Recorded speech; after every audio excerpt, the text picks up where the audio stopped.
Hello everyone. Welcome to this multi-part series on Power BI developer interview questions and answers. So this is the first volume of the series and we are going to bring in more volumes down the line.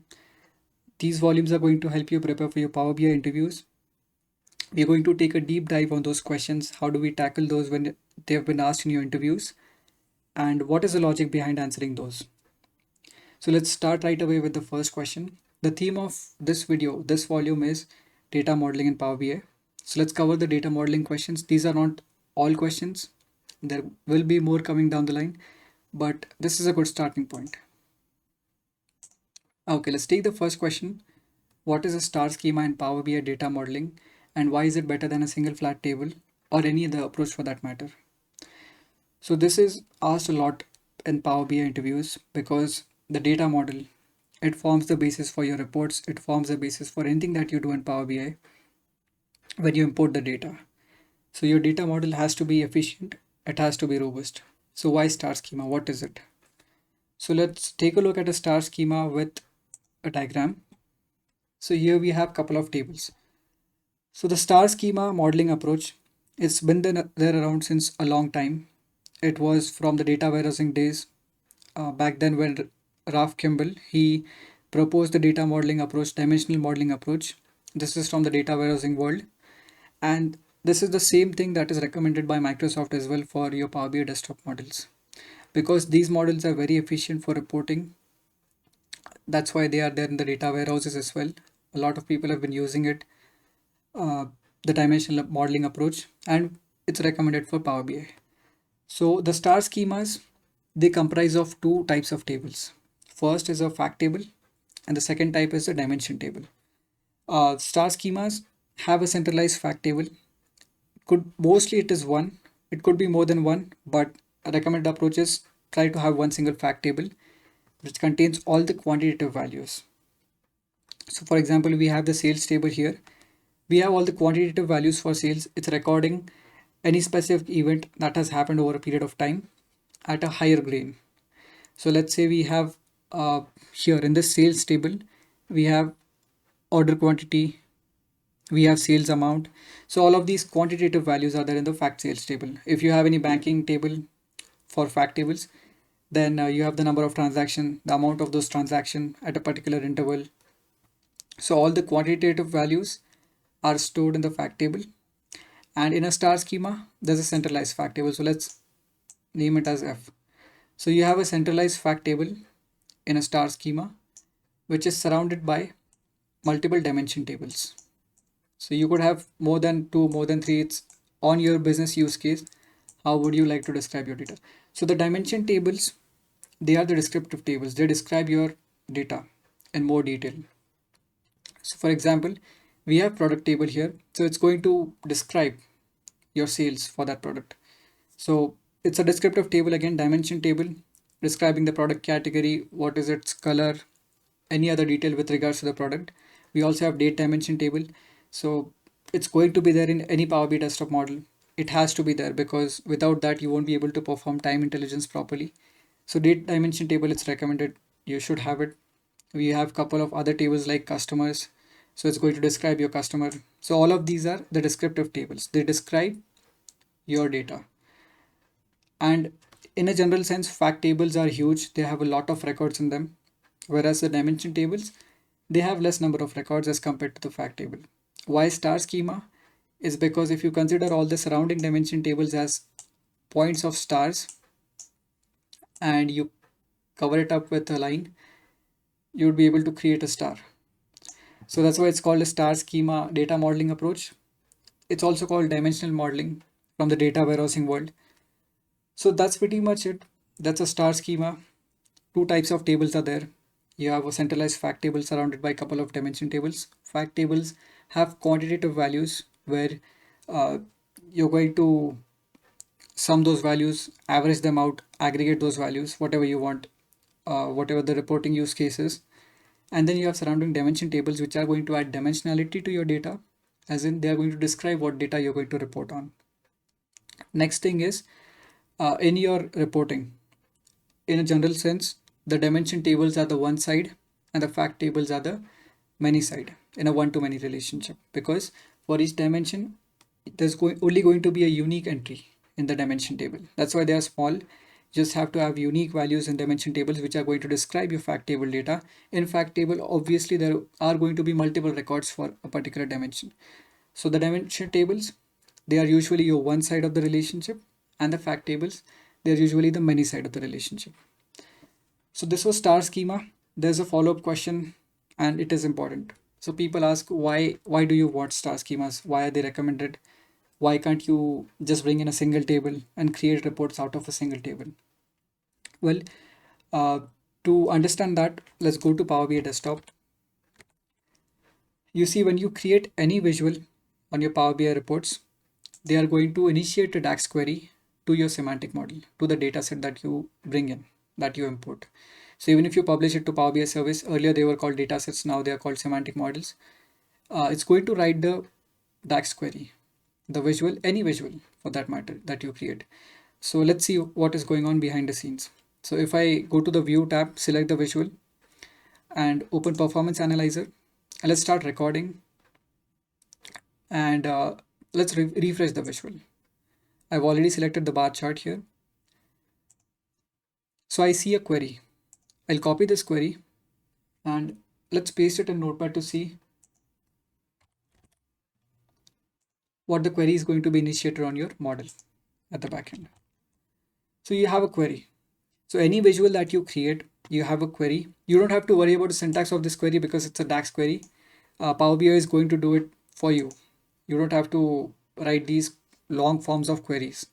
It's going to do it for you behind the scenes, and those queries are going to hit your semantic model. So coming back to the point of why star schema.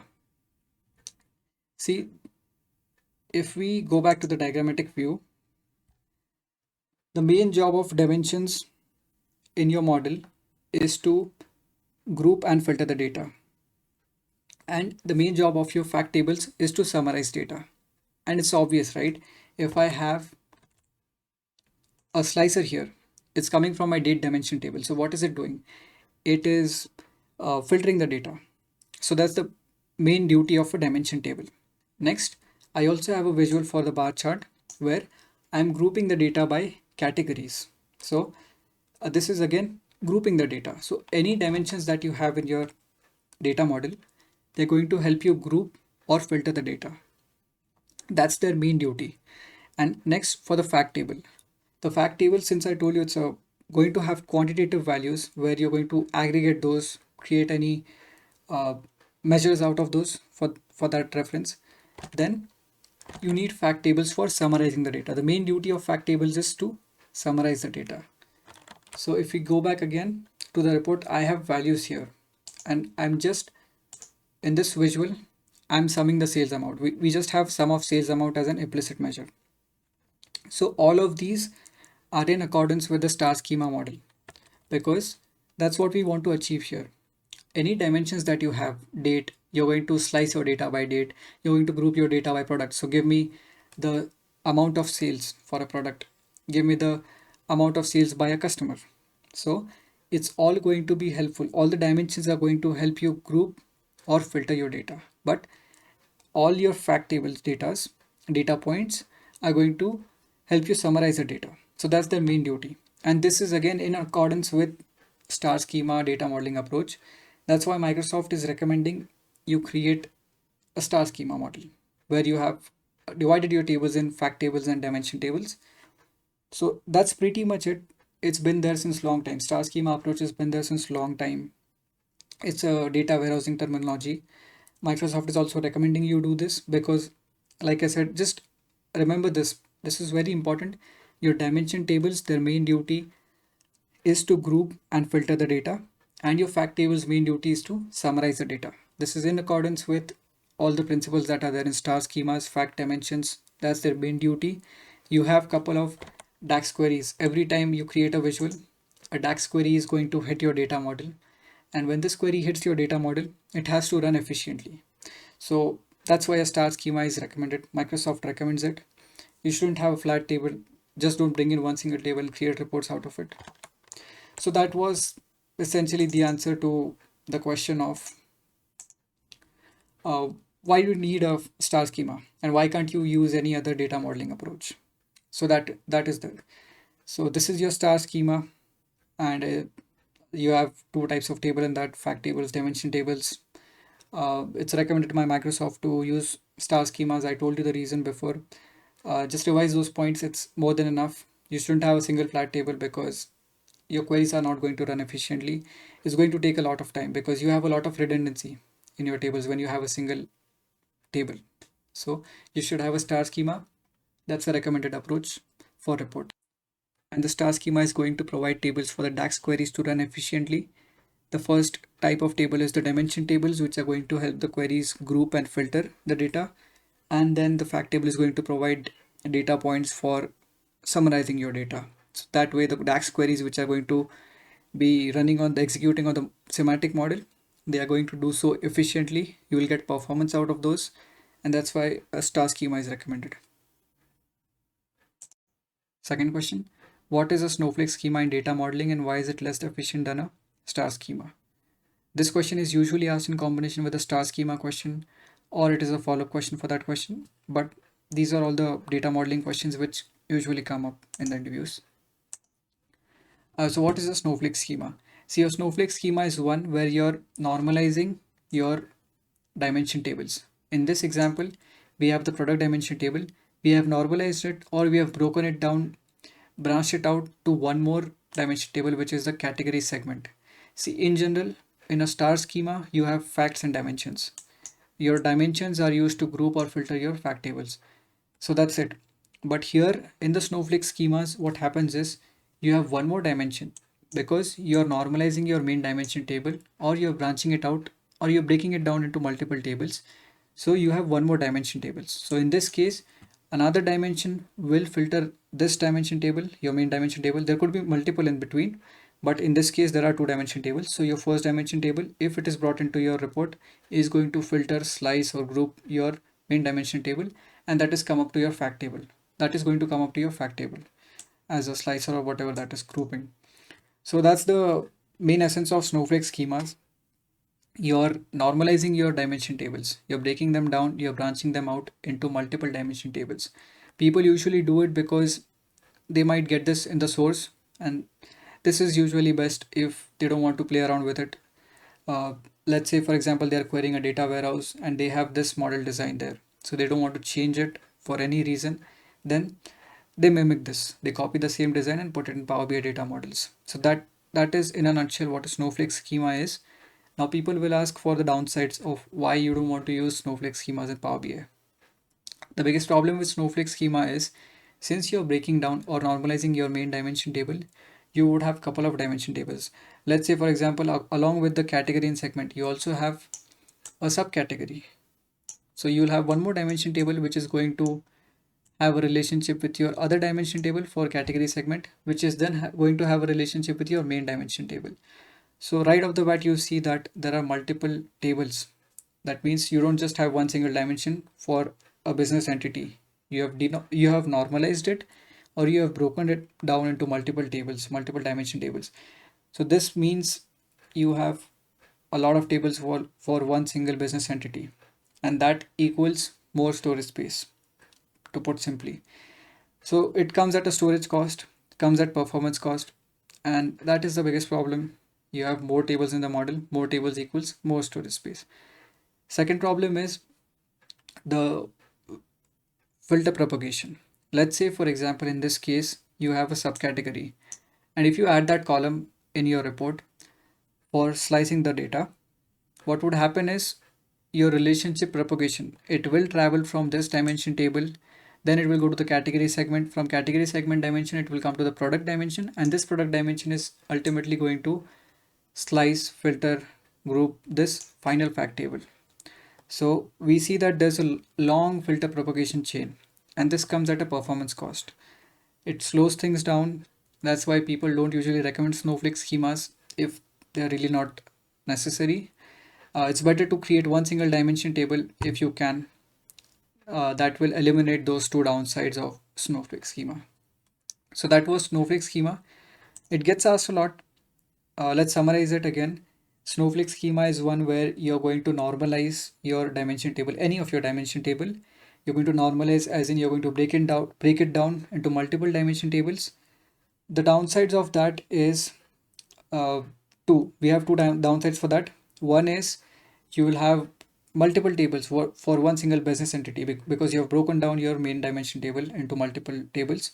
So more tables mean more storage space in your model, and that's not good from efficiency standpoint. The second problem is the filter propagation. If you are going to slice your data by the final dimension in the Snowflake design, it is going to pass through multiple dimension tables for filtering your data, slicing your data, and that is going to slow things down. So from performance standpoint also, it's bad. As much as possible, it is recommended to avoid that. Try to have one single dimension table.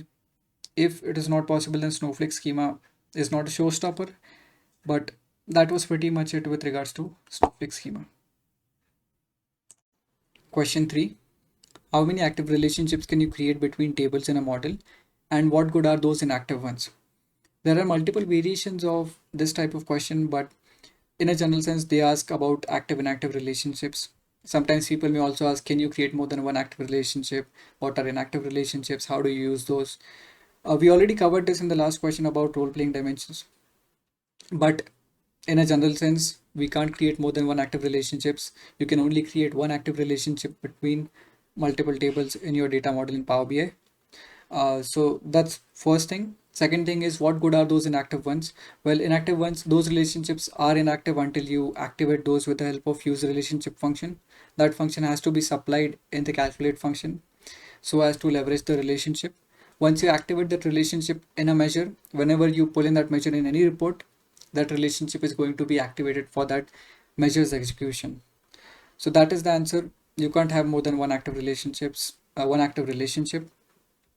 If you want other relationships, you can create those, but those are going to be inactive. Fourth question, what are role-playing dimensions and how do you incorporate them in Power BI models? This is a data warehousing term. It is brought into Power BI as well. It's really useful. Uh, Role-playing dimensions, as the name implies, it is your dimensions playing different roles, playing multiple roles. The best example for this is your date dimension table. Let's say you have a reporting requirement for sales where you want to report on multiple date dimensions. For example, order date, order date, ship date, due date, delivery date. If you want to do this, you have to find a solution where your date dimension table plays different roles for order date, ship date, and delivery date. There are two approaches to go about this. We'll take a look at both of these, and there are downsides and advantages for both of those approaches. So it's up to you. It depends on your use case, what suits you. But let's take a look at that. If we jump over to the model now, there is an active relationship. By default, we have created an active relationship between the date table and the sales table. So date table is our dimension table and sales table is our fact table. By default, there's a relationship between the date key of date table and the order date key of the sales fact table. Let's say this is your active relationship. Now, the first approach for that is, since you have a reporting, for example, let's consider that you have a reporting requirement for reporting, like visualizing data with regards to order date, ship date, due date, whatever that is. So your first approach for doing this, for implementing role-playing dimensions, is reusing your date dimension table. This is your first approach. How would you do that? Reusing the date dimension table would mean that you'll create multiple relationships between the date dimension table and the fact sales table. So for example, we already have one with the order date. Now let's create another one with the ship date. So the same date key from the date dimension table to the fact sales table's ship date key. As soon as we create that, it's going to be an inactive relationship. So you might have already assumed that we have to create a DAX expression or function which will activate the relationship. So that's required. It's inevitable. You can't have more than one active relationship. So you have to define a DAX measure. Define a measure with DAX. Now let's create one more so that it would be easier for us to understand. Let's do one with the due date key. So we have three relationships now. What we're doing is, yes, we wanted our date dimension table to play multiple roles, and that's why we have created these three different relationships. So we are reusing the same date dimension table to play different roles. Now, as soon as you create the relationships, like I mentioned before, since we have two inactive relationships, you have to activate those with tags. So let's quickly do that so that it will be more clearer now as soon as we create the measure. The first measure by default, let's try to sum up the sales amount. So let's create first measure since we already have a default active relationship between the order date. So this would be your sales by order date, and that's going to be the sum of your sales amount. For example, in this case, it's just some hypothetical situation that we're creating. You don't have to use relationship in this case, in order dates case, because if you will remember, there is active relationship between order date of the fact sales table and the date key of the date dimension table. So you don't have to activate it. You already have this first measure. Let's bring it into the uh, reporting, like the visuals, so that we'll have a better idea of what is going on with the measures. So this is your first measure. Now let's create one more for your sales with regards to the ship date. So sales by ship date. So this is just a hypothetical situation. I'm just trying to drive this point home. So let's do sales by ship date. And this is, let's reuse the same measure. You just have to activate the relationship with calculate. So you have your calculate. The expression is your original measure, but this time around, you are going to make use of the relationship, which will require the use of the use relationship function. A lot of use relationship, and uh, let's apply those endpoints. So first is your date key. The second endpoint is the endpoints as in the columns on which we have built the relationship, and the second one is your relationship from the sales tables. So this is your measure for ship date, right? So ship date, that is going to be your ship date key, and that's pretty much it. These are your sales for ship date, and we're just going to copy this for our due date as well instead of writing it over and over again. Side by side, I'll also bring it in the visual. Okay, so one last measure before we wrap up the reusing part, reusing the dimension table, the first approach. Now it's going to show the same values until we slice it. Let's slice it in a moment. So sales by due date, and this time just you have to change the endpoint here, because that's where we have created the inactive relationship between your fact sales due date and the date dimension. So that's your last measure, and we have brought in these measures. So we have three measures. Let's bring in a slicer for date. So let's bring in for example, month might be helpful, or if not month, then year should be fine. So you have a slicer. I'll slice it by some random year for now, and this is your first approach for role playing dimension. Your dimension table, the date dimension table, is playing different roles. This is your first approach. You see that for order date it's different value, for ship date it is different value, and then you also have by due date. Now the cool part about this is that if I bring in the year, so I'll remove it from here for now, and let's bring in the fiscal years in this table visual. So we have something that shows the sales differently. So your single date dimension table for each year is breaking it down by each measure, by each relationship. So you are reporting on your order date, sales by order date, ship date, and due date on one single measure. This is a really good functionality because people often forget about it. There are a lot of reporting requirements where people want to see it on one single visual, and that's where this approach comes in handy. So if I change it to let's say a line chart, since we don't have a lot going on, maybe I'll try to remove the fiscal year. Let's see if we have months which are going to show it better. So there's a lot going on, but clearly the best part about this approach is you can report on all three elements on one single visual, because you have your date dimension table and there are you're reusing the same date dimension table for different measures. You're creating relationships and you're reusing the same dimension table. So you can report these things on one single visual, and then you can also have a slicer for slicing anything that you want with the date dimension table. So for each year, it's going to change. Now it's looking better. So one single dimension table, it's being reused for multiple role playing cases. That's the beauty of it. You can have those three measures, those three different reporting requirements on one single visual. That's the best part about this. The only downside about this approach of reusing your date dimension table is that you have to create a lot of measures. And by a lot, I mean a lot, because see, we just did this for our sum of sales. So let's say you want to count the sales, you have to create a lot more measures in your reporting requirements. For each measure, you will have to use the relationship, and you'll have to do it for order date, ship date, and due date. So that's the only downside which even Microsoft has put in the documentation. Apart from that, I don't see any problem with this approach. It's really good. Just yes, a lot of measures. You can maybe circumvent that problem with the help of calculation groups, but yes, that problem is there. You will have to create multiple measures for each use case. For each use case, like for the due date, ship date, delivery date, you have to create multiple measures. That is the only downside of this approach. Apart from that, it is really good. So this was your first approach for role-playing dimensions.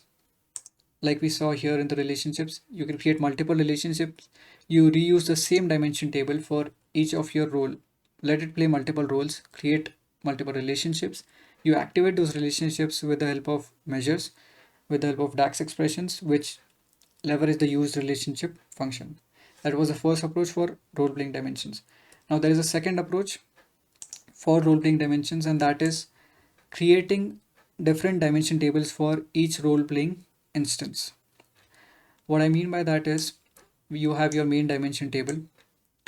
You will also have to create multiple dimension tables. For now, you have these relationships. Let's remove those relationships for now, because we are taking a look at the second approach. We already looked at the first approach, which is reusing the same dimension table over and over again.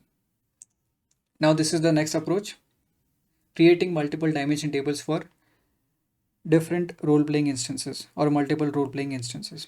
So you already have the first date dimension table, which is related with the sales table or the order date key. Let's create one more table now for our ship date and for the due date as well. You can create it with the help of DAX. If not DAX, then you can also create it with the help of Power Query, or you can bring it from your data warehouse. It's up to you. Let's just use DAX to create the new table. It's just going to be a copy of the dimension table, date dimension table, because you're creating different dimension tables for different role-playing instances.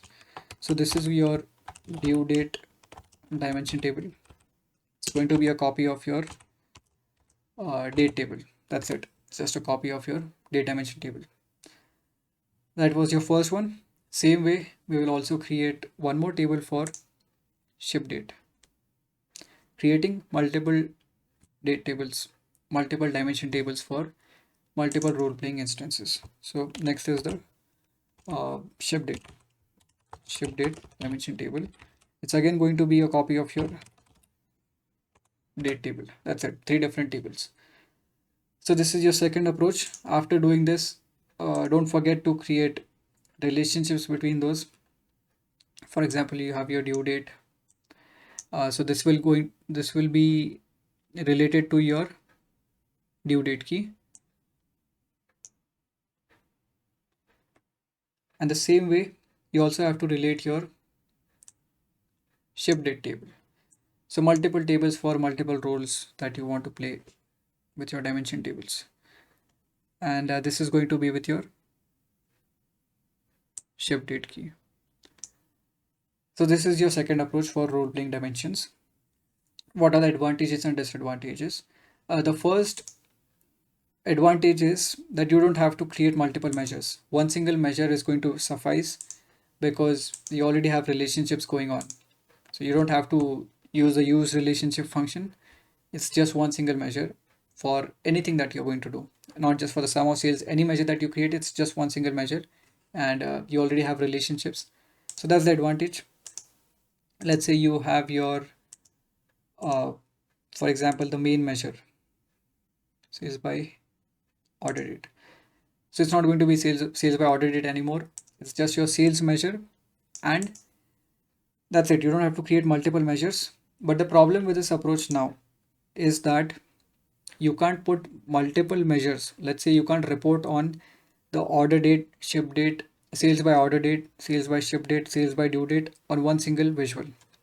Even if you create a line chart and put the date dimension key, now the problem arises that you have one single date dimension, but that is only for order date. So if you put the date column for fiscal year from the main date table, so that is your order date main table, you can't put another one for ship date and due date. You will have to create different visuals, and that's why this approach people don't like it sometimes. So the second one, since I have the fiscal year from the order date, I'll remove that one, and let's put one from the due date. So you'll have to create multiple visuals. Along with that, uh, you can call it a benefit or not, but you have to have different slices from each date table that you have created. See, like you remember, we created three different date dimension tables. So you have to put in those three different date columns from each dimension table for slicing your data. So one would be for this one from the due date dim, another one would be from your other table. So that is going to be your ship date table, the fiscal year from here. So that's it. So this is the second one. Uh, People call it as an advantage. Even Microsoft has put it as an advantage. Yeah, it is an advantage. For example, see, one is your fiscal year from your main uh, due date table, right? So it is your due date. So this would essentially be your due date slicer, and this would be your ship date slicer. So advantage of this approach, as Microsoft puts it, is that you can slice it by multiple date dimensions at the same time. If someone wants to slice it by the due date, they can slice it from here. Someone wants to do it by ship date, they can slice it from here.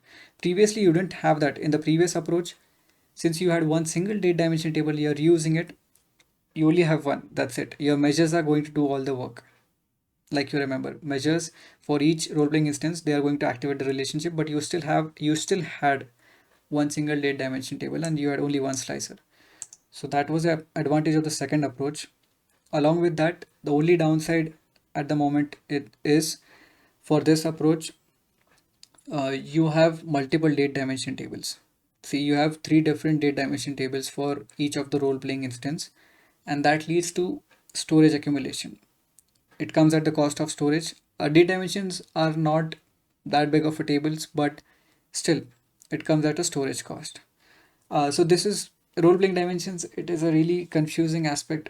Don't try to get to the bottom of it. Uh, it starts getting confusing when you bring up all these things. But uh, like you remember, see, now we created three different tables for each role-playing instance. Try to review this. Go to Microsoft documentation as well. But if you want to summarize it again, let's summarize it. See, role-playing dimensions. Um Again, as the name implies, it is your dimensions playing different roles. Best example, give them the example of your date dimension table. If you want to report on order date, ship date, due date, uh, you have to somehow incorporate role playing dimensions, because your date dimension table has to act as order date table, ship date table, and due date table. So you have to find a way. As a Power BI report developer or data model developer, you have to find a way to do that. The first way would be you reuse the same dimension table over and over again, like we did before. So your date dimension table, since I removed this relationship now, but if you remember that we created multiple relationships between these. So you have to do that. First approach is you create those relationships, multiple relationships for each role playing instance. As soon as you create those relationships, some of them will be inactive, only one will be active. So you have to activate those with measures. That is your first approach. Advantages, you can report on one single visual. Don't get into the advantages because it's going to start becoming confusing from there, because you know it, but role playing dimensions are difficult to explain verbally. You have to show it with some example, and that's the difficult part about role playing dimensions. So first approach, you reuse the dimension table. Second approach is you create multiple dimension tables for each role-playing instance.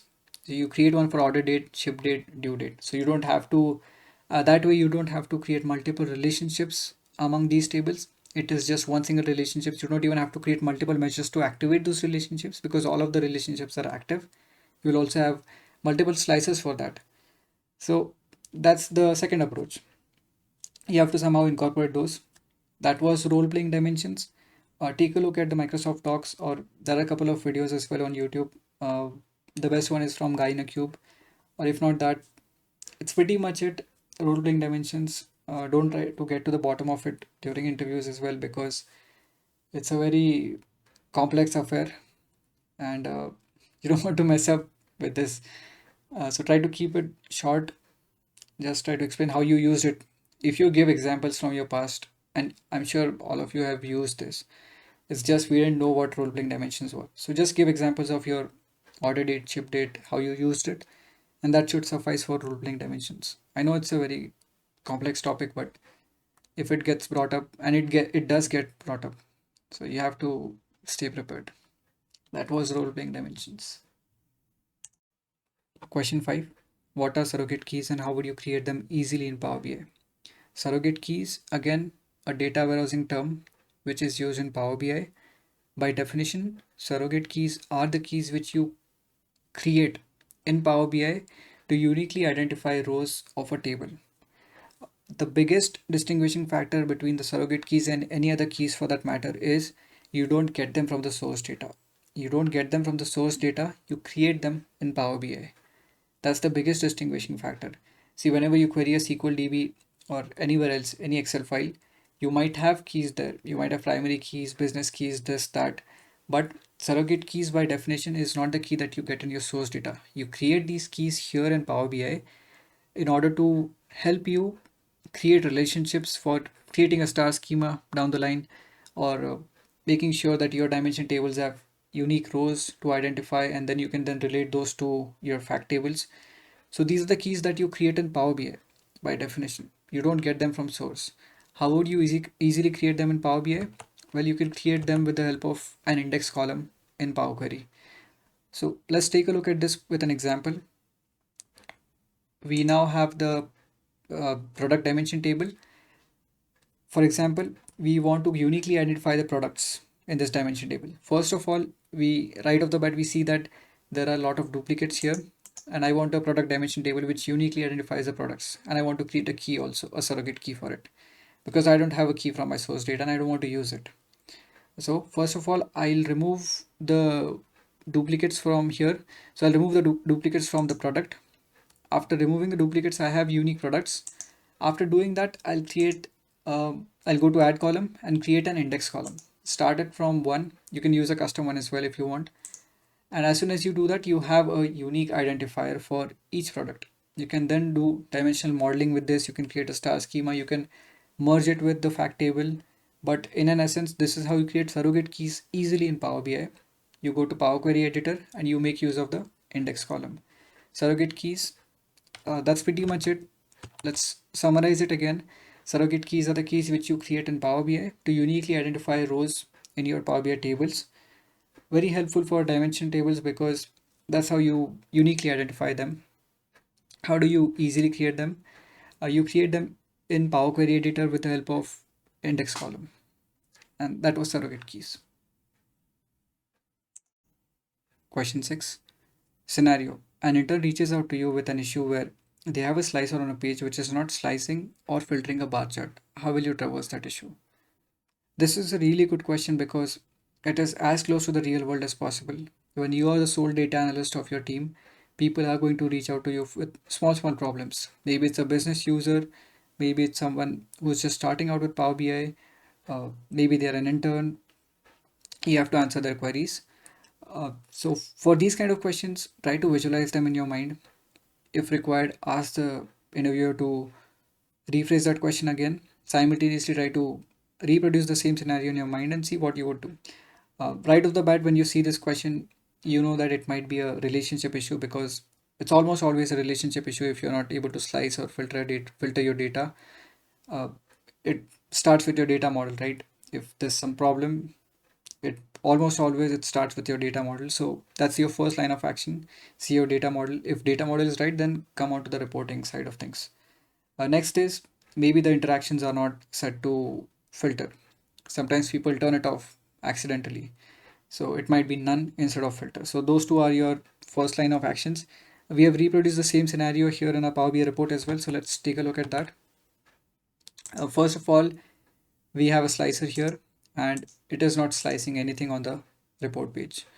First line of action is almost always your data model, and right off the bat we see that there's no relationship between the date dimension table and the fact sales table. So first thing is, let's try to create a relationship between these two. Once we create a relationship, once we narrow down the problem with the data model, let's see if it is working or not. So even after slicing, you see that the bar chart is not changing, but the card visual is changing. So your second line of action is seeing the edit interaction. So once you go to format, edit interaction, you see that it is set to none. Maybe someone accidentally set it to none. You just have to change it to filter. As soon as you do that, it starts filtering or slicing the data again. So that was one scenario. People do this accidentally if they're starting out, they don't know what's going on. If not that, then it's all obviously a relationship issue. But a really nice question just to test out your knowledge of any scenario that is as close to the real world as possible. One of my friends got this question, so we thought it is going to come under the data modeling questions umbrella. So that's pretty much it with regards to the data modeling question. It is not all the questions that we have covered. Down the line, we are going to bring in more, but it's a good starting point. Please stay tuned on this playlist. We're going to bring in more questions on Power BI interview, data modeling. We try to cover a couple of questions here. It was a long video because data modeling is a long affair, but stay tuned. We'll bring in more videos for this, and let me know in comments if you have any questions about whatever's been covered in this module. Thanks.